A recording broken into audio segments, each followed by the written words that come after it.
nga yung sinasabi nilang ano. Kung nakikita mo ngayon Ano yun eh, naganda yung PC yan. haircut, puri po yan ng taper fade. Kasi nai-interest sa Skin ano sa taper fade po yan. mga idol natin. Yan yung Oo. nakikita nyo ngayon. Skin taper fade. Tapos, kaya ito naman yung pangalawa, taper fade pa rin siya.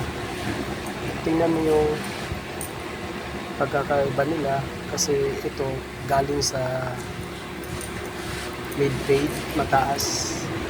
Kaya ito yung naging resulta ng taper fade. Pero malinis at maganda pa rin. Obserbahan yung mga idol. Ito naman, pangatlo, taper fade pa rin ito, idol.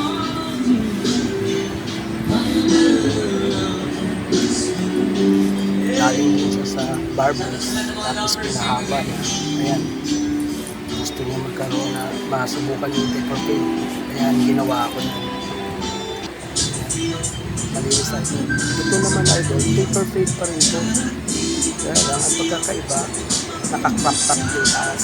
Kaya, tinatawag ko na lang siya ng taper fade with crop top. Tapos ito yung design. Yung ko, tol. Kayo na lang po ang okay po ba? Pasado po ba sa inyo? Papasalamat po ako, idol.